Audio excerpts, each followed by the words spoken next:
पिन्नाणम तारयाणम। जय जिनेन्द्र। 3 बार ओम के उच्चारण के साथ क्लास का प्रारंभ करेंगे। ओम।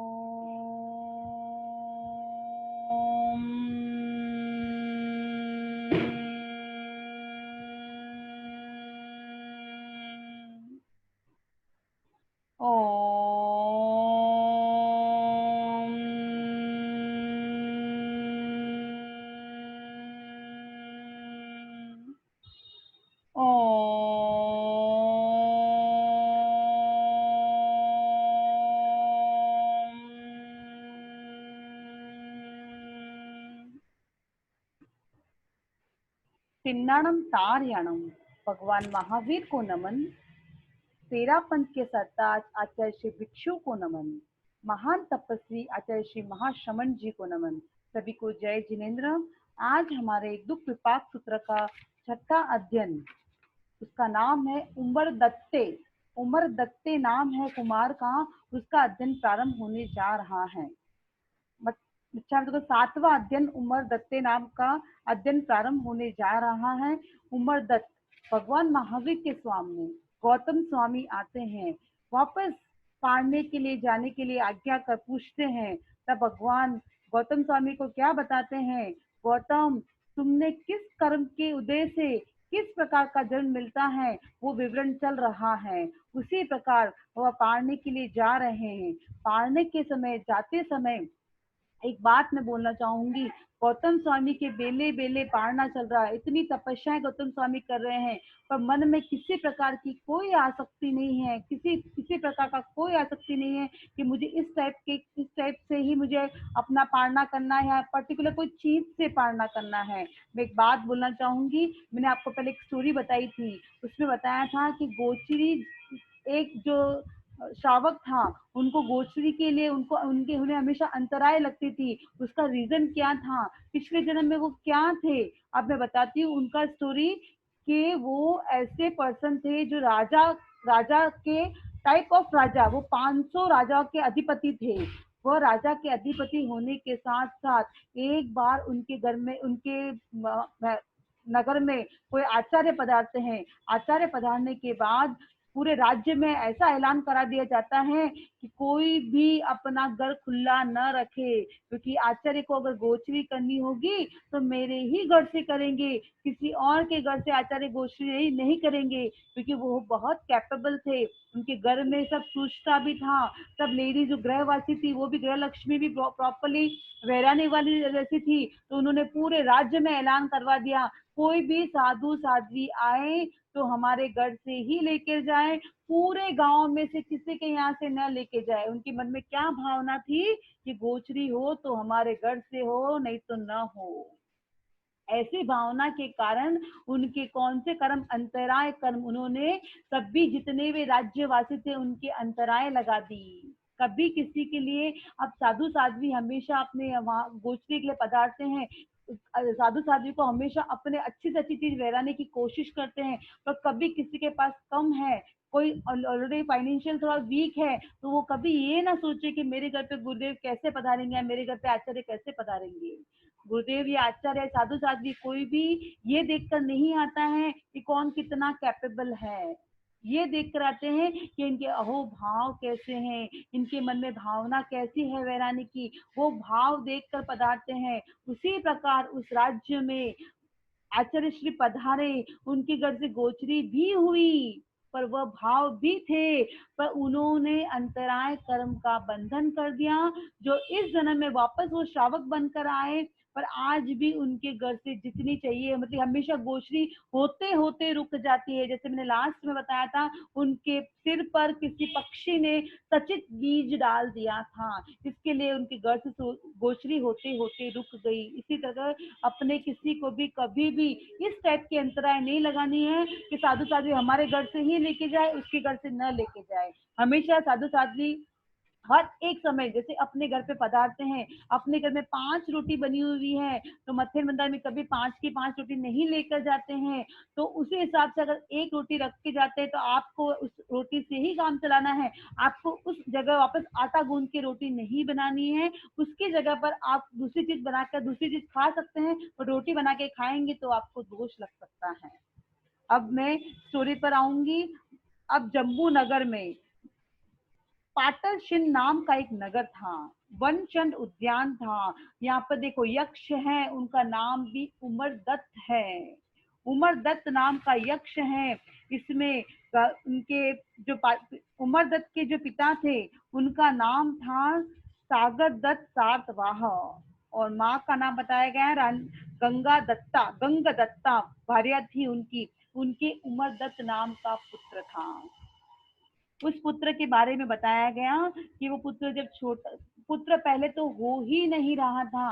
वो जो गंगदत्त जो भार्या थी, उनके पुत्र क्या होता था, मिस कैरेज हो जाता था। तो एक बार उनको किसी ने बोला कि अपने नगर में जो यक्ष देव का जो मंदिर बना हुआ है, तुम जाकर उनमें शुद्ध रूप से भावना भाओगी, अपनी अपनी श्रद्धा प्रकट करोगी, तो शायद तुम्हारी कुक्षी से कोई बच्चा उत्पन्न हो जाए, क्योंकि तुम 2-3 बार कंसीव कर चुकी हो, पर अभी तक तुम्हारे बच्चा तुम्हारे हाथ में नहीं आ पा रहा है। तो उन्होंने क्या किया, सातवां जो सागर दत्त सातवां था, और गंगदत्ता नाम की भार्या थी, उन दोनों ने मिलकर शुद्ध भाव से भावना भाई, और वहां पर उनके उमरदत्त नाम का कुमार उत्पन्न हुआ। वह माता पिता वह इतना धीरे धीरे बड़ा हो रहा है, और रानी इतनी वो सौभाग्यशाली समझ रही थी अपने आप को कि मेरे तो अब कुमार आ गया है। पर क्या होता है, धीरे धीरे वो लड़का बड़ा होता है, धीरे उसका बचपन आता है, युवा आता है, और तो और आगे जाकर थोड़े समय के बाद उसके पिता की मृत्यु हो जाती है। उनका पिता सातवाहा था। सातवाह का मीनिंग पहले मैं बता चुकी हूँ। जो नगर मतलब कि एक नैया के द्वारा एक स्थान से दूसरे स्थान जो व्यवसाय करने के लिए जाते हैं, क्योंकि पहले ये सब साधन उपलब्ध नहीं थे, नाव वगैरह के द्वारा ही अपना बिजनेस व्यापार चलाते थे। उसके द्वारा जो अपना व्यापार करता है उसे सातवाह कहा जाता है। वो सातवाह उसी तरह जा रहा था। उनके पास बहुत धन संपत्ति थी, और क्या हुआ, एकदम समुद्र में उछाल आया, और नाव नैया जो थी वह डूब गई, और सातवां की मृत्यु हो गई। ये बात सुनकर उनकी जो भार्या मतलब कि उनकी जो पत्नी थी गंगदत्ता जो भार्या थी, उनको बहुत शौक लगा। जमीन खिसक गई, ये क्या हो गया। इतना आराम से उनकी लाइफ चल रही थी, इतनी स्मूथली, इतनी लग्जरियस लाइफ चल रही थी, अब क्या हो गया। इस वे में उनके जो पिता के न रहने से बेटे ने गलत संगत पकड़ ली।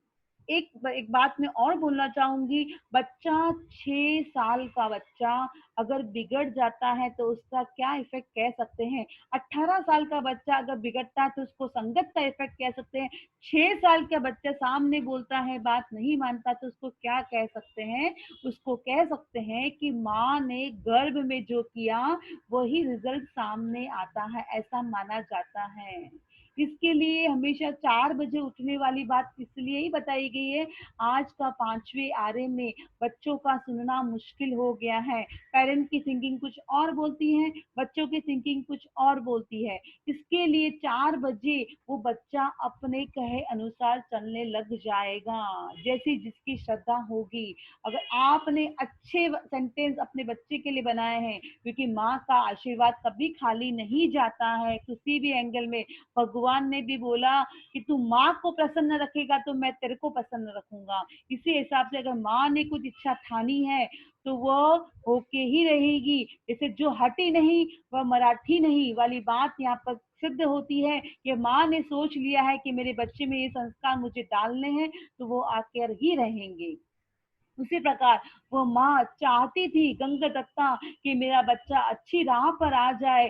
जब हाथ से निकल गई बात, अब कुछ नहीं हो सकता। जब चिड़िया ही चुग गई खेत, अब क्या हो सकता है। अब पिताजी भी नहीं रहे उसके, अब उसका क्या होगा। ऐसा करके जो राजा जो थे, वहां के राजा थे सिद्धार्थ राजा, उन्होंने उसको उस घर से ही निकाल दिया।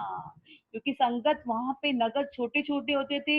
एक बच्चा अगर खराब हो गया, एक मछली खराब हो जाती तो पूरे तालाब को गंदा कर देती है। उन्होंने राजा जी ने ये सोचा कि इसकी संगत में और लड़के खराब हो जाएंगे, इससे पहले मैं इसको ही निकाल दूं यहाँ से। तो उन्होंने उसको निकाल दिया। माँ बेटा भी अलग अलग हो गए। पर जैसे ही माँ को ऑलरेडी पिता का, उनके हस्बैंड का इतना शौक लगा और बेटा भी अलग हो गया, तो वो माँ की वहीं डेथ हो गई। अब सोचो, माँ और बाप दोनों नहीं रहे, अब उस बच्चे का क्या होगा।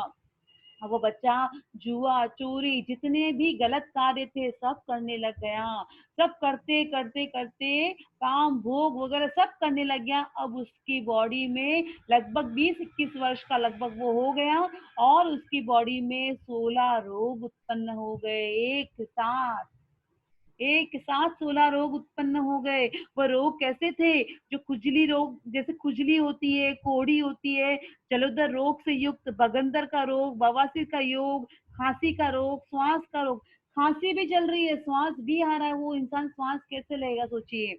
और तो और सूजे हुए मुंह वाला, सूजे हुए हाथ वाला, सूजे हुए पैर वाला, और पीप भर गई है शरीर में, पीप, वो पीप भी जल रही है। सूजे हुए पैरों वाला, सड़ी हुई हाथों की उंगलियों वाला, सड़ी हुई पैरों की उंगलियों वाला, नाक कान जीभ एक जगह ऐसी न रही कि उसके पीड़ा न हो।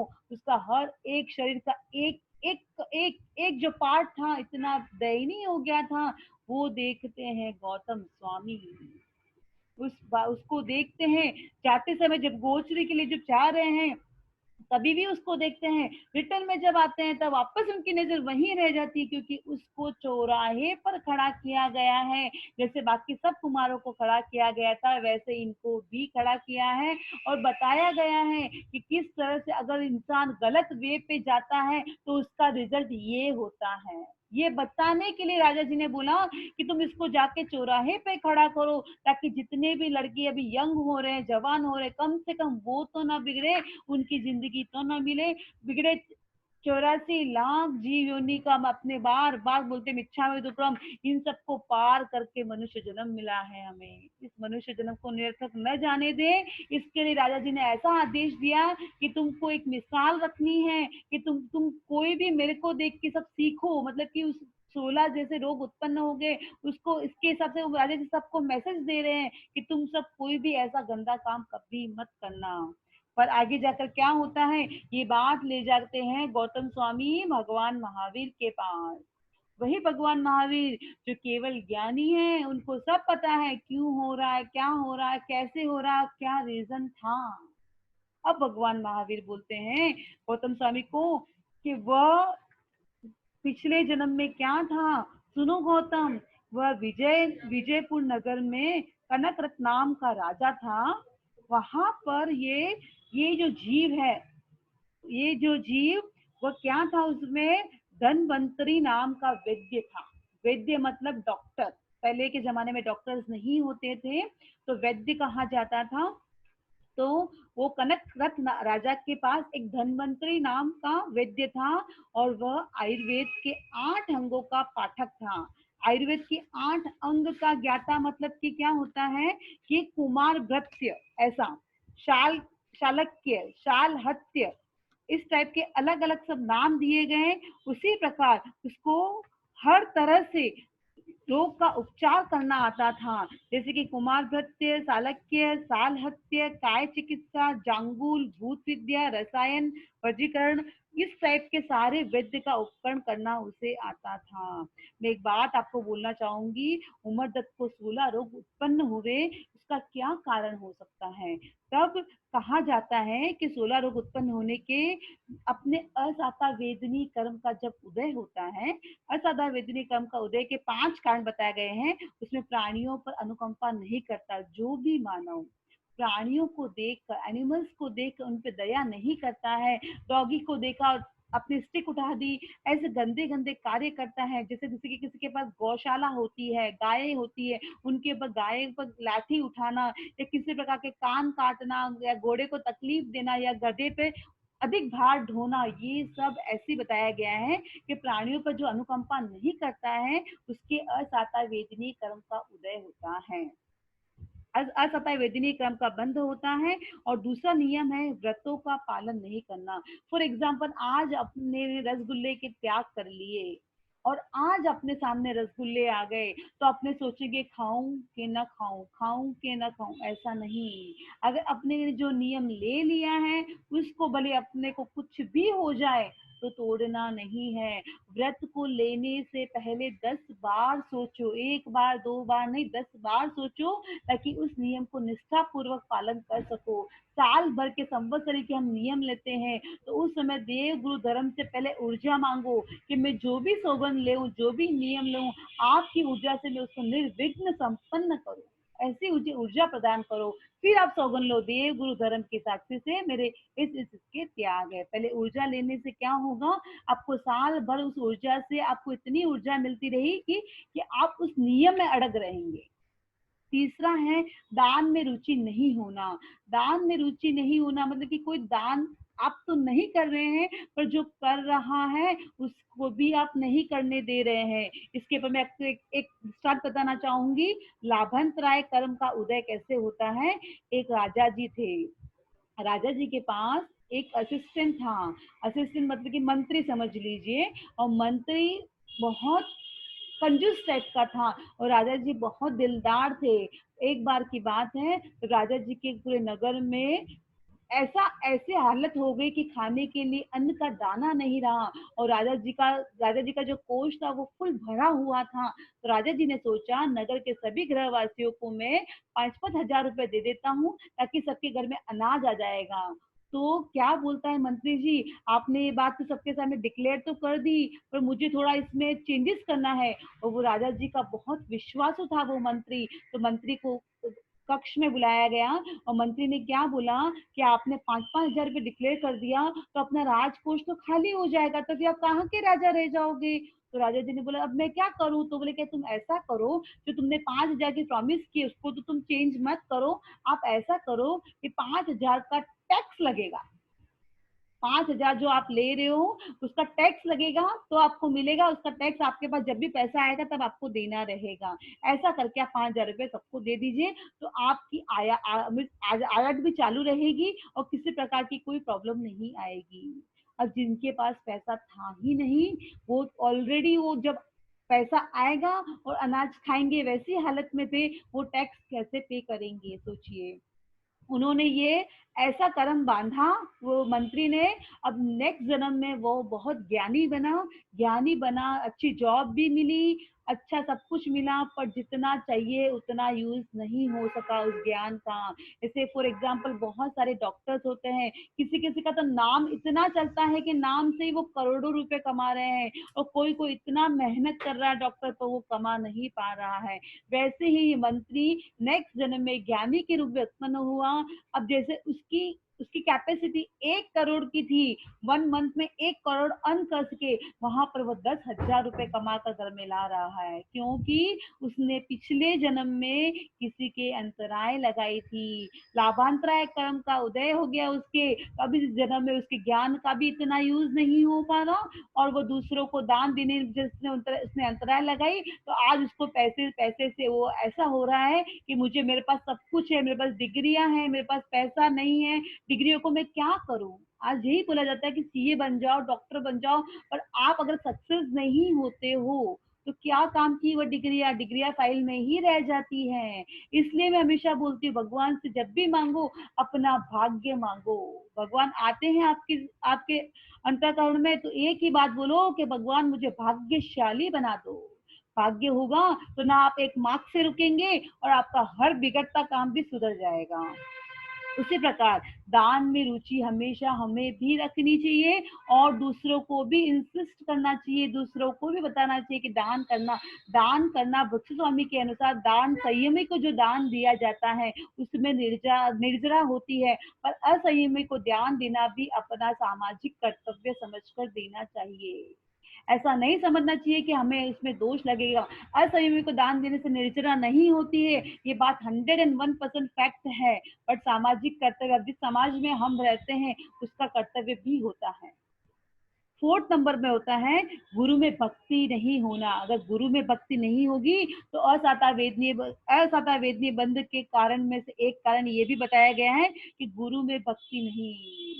क्या पता गुरु ने बताया तो है चैता भारम वासम 21 बार बोलेंगे तो कोरोना नहीं होगा, और हो गया तो ऐसा नहीं। गुरु ने बोला है तो नहीं ही होगा। ये बात सोच समझ कर फिर ही स्टार्ट करना, नहीं गुरु के मुंह से जो निकल गया वो अमृत वचन है। 5वां मैं बताना चाहूंगी, क्षमाशीलता का अभाव। हमेशा अपने मन में दूसरों को क्षमा करने की सबसे पहली नियम ये रखना चाहिए कि गलती सबसे होती है। घर में 2 बर्तन होते तो आवाज आए बिना नहीं रहती है, उसी प्रकार गलती किसी से भी हो सकती है। कभी भी उस क्षमा को ऐसा मत पकड़ के रखो कि मैं 84 लाख जीव योनि में से मेरे भाई को मिच्छामि दुक्कड़म नहीं कर रहा हूँ, बाकी सबको मिच्छामि दुक्कड़म कर रहा हूँ, बाकी सबसे खमत कामना कर रहा हूँ। ऐसा नहीं। वो भाई भी आपका क्लोज रिलेशन इसीलिए बना है, पिछले जन्म में कोई क्लोज रिलेशन रहा होगा, कुछ लेन देन बाकी है, कुछ अकाउंट क्लियर नहीं है, अभी वो आपका भाई बनकर आया है। तो सबसे पहले उससे खमत खामड़ा करो। अगर आपकी हिम्मत नहीं हो पा रही उसके सामने जाकर, कोई बात नहीं, घर बैठे बैठे भी कर सकते हैं। भावों का महत्व ज्यादा है, हमेशा भावों का हर चीज में महत्व ज्यादा रहा है और इसी में भी ज्यादा रहेगा। और धन्वंतरी नाम का जो वैद्य था वह आयुर्वेद के 8 अंगों का पाठक था। अब उसको इतना नॉलेज था, इतना नॉलेज था कि उसके अंतपुर, उनके नगर में किसी भी प्रकार की किसी को कोई भी उत्पीड़न पैदा होती थी तो वो सबका निवारण कर लेता था। पर उसका एक काम और था, वो साध्वी पन्ना जी का नाम आपने सुना होगा। साध्वी पन्ना जी जो महान तपस्वी थी, उनके अगर कोई साधु साध्वी को कुछ तकलीफ होती थी, फॉर एग्जाम्पल हाथ दुख रहा है या गले में गर्दन में कोई तकलीफ, वो उनके हाथ के टच मात्र से, स्पर्श मात्र से उनकी वेदना ठीक हो जाती थी। उनका तप का इतना प्रभाव था। हमेशा ध्यान रखो, तपस्वी जो तपस्या करते हैं उनकी अनुमोदना, मैंने पहले भी बोल चुकी, उनकी अनुमोदना करो कि उनकी जिसी तपस्या अपने कर पाए या कर पाए तो अच्छी बात ही है, और नहीं कर पाए तो कम से कम अनुमोदना करके निर्जरा तो कर ले। उसी प्रकार धनवंतरी वैद्य जो था, विजयपुर नगर में कनकरत राजा के अंतपुर में बहुत से राजा, युवराज, कोतवाल, कौटुंबिक, श्रेष्ठी, सेनापति, सातवा, बहुत से श्रमण, सब भिक्षुक उनके पास जाते थे अपनी छोटी छोटी प्रॉब्लम। और कोई प्रॉब्लम ऐसी नहीं थी कि उसके पास उसका निवारण नहीं था, हर एक का निवारण उसके पास था। वह वेद्य में वेद्य की ज्ञाता था। हर तरह से वह, जैसे कि भोजन का पाचन ना होना, आंख में शूल होना, ऐसा कोई भी प्रॉब्लम हो तो उसके पास सारी बीमारी का इलाज था। जैसे कि कुमार भृत्य मतलब कि क्या होता है, बाल चिकित्सा शास्त्र, जिसमें बालकों को पोषण के लिए दुग्ध संबंधी दोषों से संशोधन, स्तनपान संबंधी व्याधि के उपशमन के उपाय निर्दिष्ट है। मतलब कोई लेडीज है, प्रेग्नेंट है और बाद में जब बच्चा आता है तो उसको जैसे स्तनपान की जगह प्रॉब्लम नहीं हो रही है, प्रॉपरली स्तनपान नहीं करा पा रही है, क्या रीजन है, उनकी दवाई उनके पास थी। उनके पास कान, मुख आदि शरीर के ऊर्ध भाग रोगों की चिकित्सा उनके पास थी। उनको शल्य निकालने के लिए प्रतिपादन, जैसे कोई किसी को शस्त्र शास्त्र से गंभीर वेदना हो रही हो उसको निकालने की उनके पास थी। काय चिकित्सा थी, कोई एनिमल्स को सांप वगैरह ने किसी को कट डस लिया हो तो उसका कैसे पॉइजन बाहर निकालना, उनका उनके पास था। हर तरह का इलाज उनके पास था। पर उनके पास क्या था, वो जब भी जो भी उनके पास आता तो उनको क्या बोलता है कि तुम्हें आज एक कछुए के मांस को खाना है, किसी को बोलता है कि आज मगरमच्छ के मांस को खाना है, किसी को बोलता है कि तुम्हें आज सुअर के मांस को खाना है, किसी को बोलता है बकरे के मांस को खाना। ऐसे एवरीडे किसी न किसी मांस को सबको खिलाता रहता था, और उस खिलाने में अपने आप में प्राउड फील करता था, मैं कितना अच्छा वैद्य हूँ जो मेरे हिसाब से कितने पेशेंट रेडी हो रहे हैं। और वो ये नहीं सोचता था कि वो गलत कार्य करवा रहा है, गलत कार्य करवाने से उसकी कर्मों का बंधन हो रहा है। धीरे धीरे 3200 वर्षों का संपूर्ण आयुष्य भोग कर अब वह मृत्यु के समय मृत्यु को प्राप्त कर छठी पृथ्वी में उत्कृष्ट 22 सागरों की स्थिति में नेरकीय जीव के रूप में उत्पन्न होता है।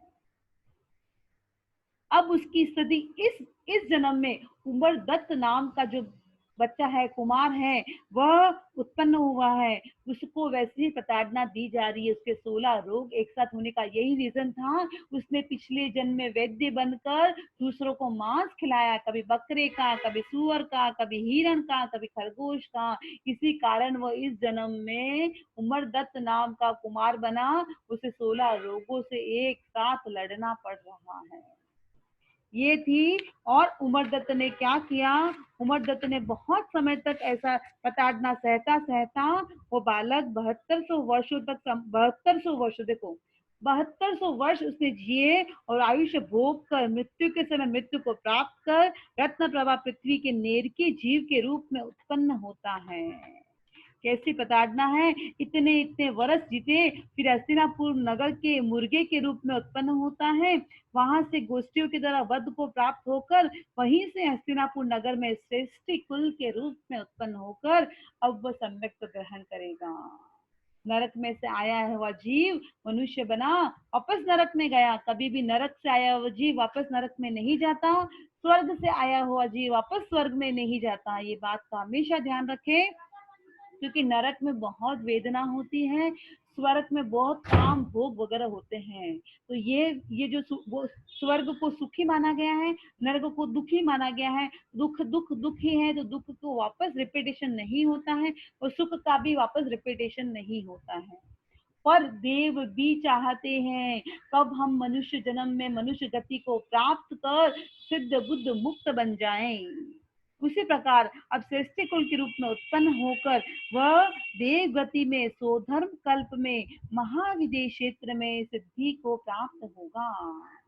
अब देखिए, महाविदेश क्षेत्र में जाएगा, वह सिद्धि को शुद्ध बुद्ध मुक्त बन जाएंगे। कैसे कैसे जीव थे, तो कैसे कैसे कैसे कैसे कार्य किए उन्होंने, कैसे कैसे उनको प्रायश्चित भोगने पड़े। यहाँ का कर्म हमें यहाँ ही भोग कर जाना है, इस बात को हमेशा ध्यान रखिए। और एक बात मैं और बताना चाहूंगी कि हमेशा हमें बीमारी होने की हमें हम बीमार होते हैं, स्वस्थ की जगह हम बीमार हो जाते हैं, उसके भी 4 कारण अपने पास में है। फर्स्ट, अति खाना, ज्यादा दबा दबा कर खाने से भी हम बीमार हो सकते हैं।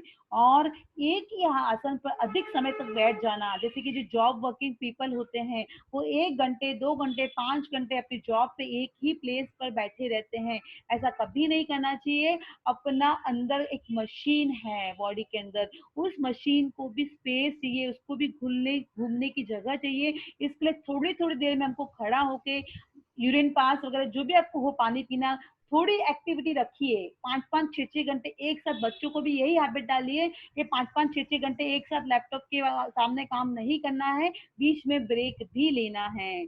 और तीसरी बात बताऊंगी कि जो अपने खाना खा लिया, अपना खाना खाने के बाद किसी के घर पे जाते हैं, कोई फोर्स करता है, तो अपने पहले का खाना डाइजेस्ट नहीं हुआ, उसने फोर्स किया, आपने ने वापस सेकेंड टाइम खा लिया, उसको बोलते हैं अध्यावसन। वैसा हमें कभी नहीं करना चाहिए, ये भी बीमारी को इनवाइट करने का एक रीजन है। अति निंद्रा और कम निंद्रा, ये भी अति जहां लग गया वहां भी खराब काम है।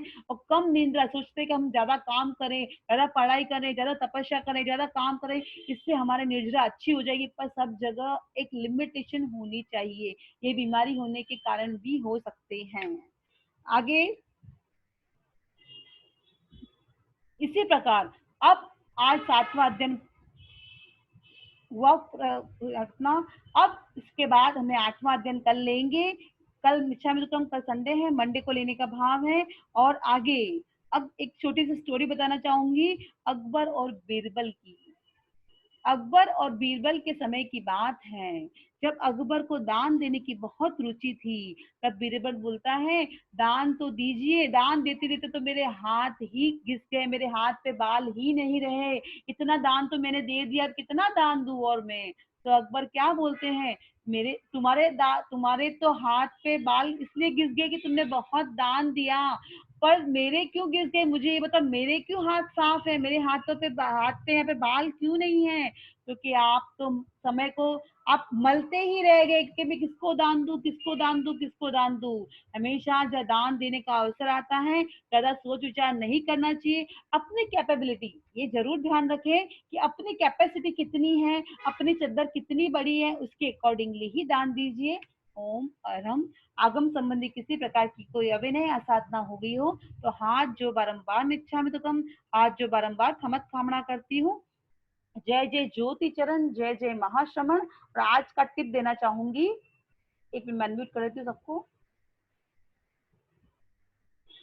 हाँ, आज का टिप देना चाहूंगी, जैसे कि किसी को बहुत स्ट्रगल है लाइफ में, पैसे की कमी है, स्वास्थ्य अच्छे से नहीं रहता है, किसी प्रकार की कोई भी कमी है, तो ओम मतलब शांतिवर्धक, श्रीम मतलब शक्तिवर्धक, और क्लीम मतलब हमारे अंतराय कर्म, और श्रिंग मतलब लक्ष्मीवर्धक।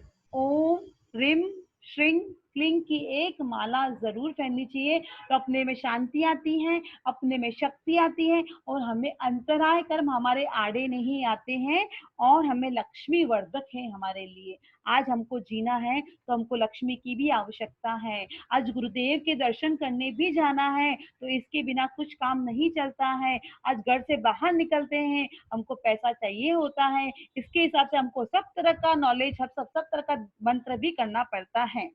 आगे, नहाते समय अपनी बाल्टी में 1 ड्रॉप या 2 ड्रॉप दूध डाल दीजिए, उससे पानी अचित हो जाएगा, पानी का रंग बदल जाएगा, उससे आप नहाएंगे तो वो आपकी त्वचा भी अच्छी हो जाएगी, और दूसरी बात, वो पानी सचित नहीं अचित बन जाएगा। मतलब कि दोष लगेगा, पर जितना लगना चाहिए उतना नहीं लगेगा, कम कम दोषों में अपना काम हो जाएगा। नहाना अपना आवश्यक कार्य है, इसे हमें करना ही पड़ता है। सोचिए, मैंने जो लैंग्वेज यूज, हमेशा हमको यही वर्ड यूज करना है, हमेशा हमको करना ही पड़ता है। इसके लिए 1 बाल्टी पानी में दूध डाल दीजिए, छोटा चम्मच या ड्रॉप दूध, पानी का कलर चेंज हो जाना चाहिए, उसके बाद उस पानी को अचित मान लिया जाता है, उससे आप नहाएंगे तो इतने दोष नहीं लगेंगे। ओम अरहम। जय जय ज्योति चरण, जय जय महाश्रमण। कुछ डाउट? गरिमा दीदी, जय जिनेन्द्र। जय जिनेन्द्र। आपने जो भी मंत्र बताया, ओम रिंग श्रीम क्लीम, सही है? ओम वापस बोलिए। ओम रिंग नहीं श्रीम, नहीं, ओम श्रीम क्लीम रिंग नहीं, ओम रिम क्लीम श्रीम। ओम रिंग क्लीम श्रीम। हाँ, अब राइट बोल रहे हो। आप ग्रुप में डाल दीजिए ना, अब मैं तो ग्रुप क्या में, शब्द हाँ याद मैं ग्रुप में रहेंगे। डाल देती हूँ, उसका सारा मीनिंग के साथ में डाल देती हूँ आपको, तो आपको इजी रहेगा। जैसे ओम है शांति ओके। वर्धक, कभी भी ओम जो वर्ड है नमस्कार महामंत्र के आगे भी अपने लगाते हैं, तो उसमें एक्स्ट्रा एनर्जी जुड़ हाँ, जाती है। ओम रिंग श्रिंग नमो अरहं ताणंग ऐसा बोलते हैं, तो उसमें एक्स्ट्रा एनर्जी जुड़ जाती है।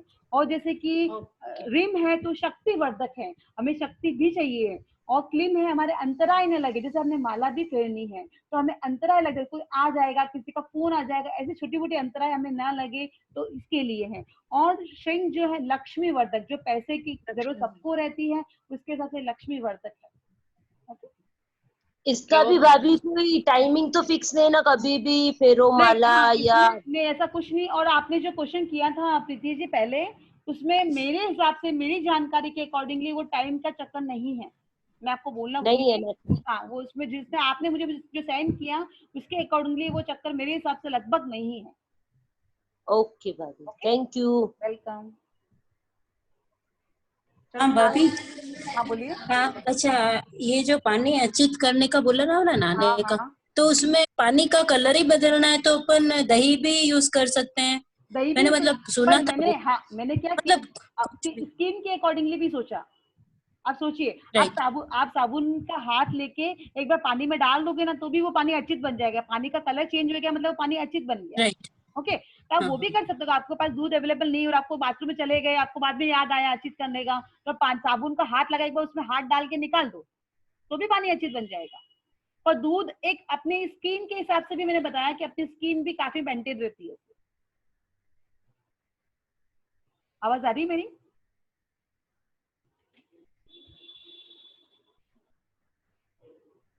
आवाज आ रही है मेरी?